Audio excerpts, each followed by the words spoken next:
The United States has significantly escalated its military posture in the Caribbean theater as tensions with Venezuela continue to mount.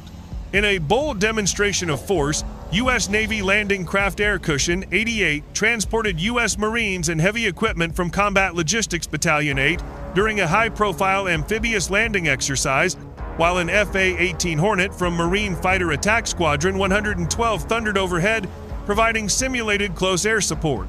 The operation was conducted under the umbrella of Combat Logistics Regiment 2, 2nd Marine Logistics Group, with forces projecting ashore from the San Antonio-class amphibious transport dock USS New York LPD-21, the chosen landing zone, the strategic Colombian coastline near Coveñas, directly across the Caribbean from Venezuela's northern shores.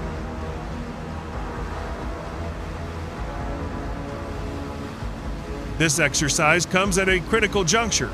Washington's decision to stage such a high-visibility operation so close to Venezuela is widely interpreted as a calculated signal of resolve.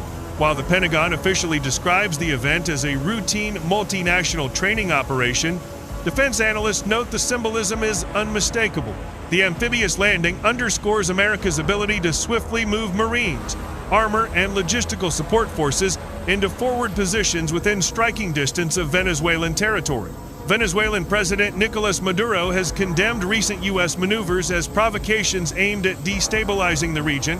However, senior U.S. defense officials maintain that freedom of maneuver in the Caribbean and support for regional partners such as Colombia remain non-negotiable. Amphibious operations are a cornerstone of U.S. expeditionary warfare. The deployment of an LCAC capable of delivering troops, vehicles, and heavy weaponry directly onto contested beaches demonstrates not only logistical flexibility, but also combat readiness. Supported from the sea by USS New York, Marines of CLB-8 rehearsed rapid insertion drills, force-on-force scenarios, and integrated air support, mimicking conditions of a contested littoral battlefield. The inclusion of FA-18 Hornets from VMFA-112 amplified the realism of the exercise, simulating the type of air-ground coordination that would be essential in any confrontation near Venezuela.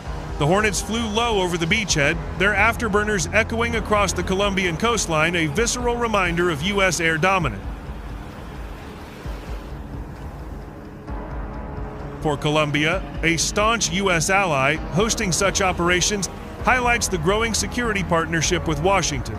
The Colombian Ministry of Defense emphasized that the drill enhances joint interoperability, deterrence posture, and readiness against transnational threat. Yet the timing and scale of the operation cannot be divorced from the larger geopolitical context, the simmering U.S.-Venezuela confrontation. With Caracas maintaining close ties to Moscow, Tehran, and Beijing, the Caribbean has re-emerged as a flashpoint in global great power competition. The visible presence of American Marines practicing amphibious assault landings just across the sea from Venezuela sends a message not only to Maduro, but also to his international backers. Military analysts warn that the proximity of such drills risks miscalculation. Venezuela has already heightened its coastal surveillance and deployed additional patrol aircraft in response to the U.S. maneuver. While open conflict is not imminent, the strategic signaling is clear. The United States is preparing for contingencies that may demand rapid power projection into Venezuela's sphere of influence.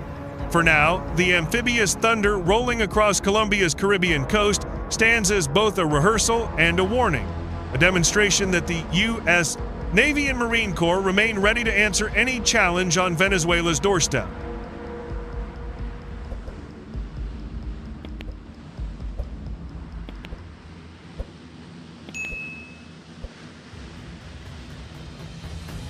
In Caracas, the Maduro government reacted sharply to the amphibious drill. State media denounced the operation as an imperialist provocation, while the Venezuelan Armed Forces Fan B claimed to have intensified coastal defense patrols. Reports from Venezuelan defense outlets suggest that fast attack boats, coastal missile batteries, and Su-30 fighter aircraft have been placed on heightened alert status. Defense Minister Vladimir Pedrino Lopez declared that Venezuela would defend every inch of its sovereignty, warning that any U.S. military activity near its borders would be met with a firm and proportional response. Analysts, however, note that Venezuela's aging military hardware and limited logistical capacity pale in comparison to the expeditionary capabilities demonstrated by U.S. Marines and their Colombian partner. What makes the Coveñas operation particularly notable is the integration of sea, air, and ground elements in a single combat rehearsal. The USS New York served as a mobile command hub, launching LCAC to insert Marines ashore while coordinating with overhead FA-18 sorties. Combat Logistics Regiment 2 provided sustainment planning, ensuring that once ashore, Marines could establish forward operating positions and maintain supply lines in a contested environment. Such exercises serve a dual purpose: sharpening warfighting skills and showcasing joint force capability to adversaries. By projecting U.S. power so close to Venezuelan territory, Washington signals that it can mobilize Marines rapidly, establish beachheads, and sustain operations in hostile littorals capabilities that Caracas cannot match. The choice of Coveñas, Colombia, as the landing zone is not coincidental. Located just across the Caribbean Sea from Venezuela's oil-rich northern coast, Coveñas offers a launch point within striking distance of key Venezuelan infrastructure, including refineries, ports, and military bases. From a strategic standpoint, control of sea lanes in the Caribbean would be decisive in any confrontation. Amphibious drills such as this demonstrate the U.S. ability to establish forward bases and secure littoral choke points, denying adversaries freedom of movement. In a scenario where economic sanctions escalate into a military standoff, such maneuvers ensure the U.S. can blockade or neutralize Venezuelan naval activity at will. The Coveñas exercise also resonates beyond Caracas. For Russia, which has previously deployed 2 160 bombers to Venezuela, and for Iran, which has dispatched armed vessels and drone shipments to the Caribbean, the U.S. Amphibious show of force sends a clear deterrent signal. Washington is making it evident that the Caribbean remains firmly within its strategic sphere, and attempts to undermine that position will be met with overwhelming capability. China, a key financial backer of Venezuela's energy sector, will also be watching closely. While Beijing's influence is primarily economic, the visible rise in U.S. military activity near Venezuelan waters complicates China's efforts to secure long-term energy footholds in the region. Analysts now debate whether the U.S. amphibious drill is a precursor to more aggressive military action.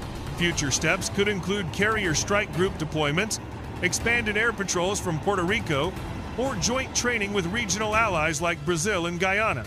Each move would tighten the strategic noose around Venezuela, further isolating Maduro and his allies. For now, the amphibious operation in Colombia stands as one of the most visible demonstrations of U.S. resolve in the Western Hemisphere in recent years. It highlights not only military readiness, but also the broader geopolitical stakes as the U.S. squares off against a Venezuela backed by rival power.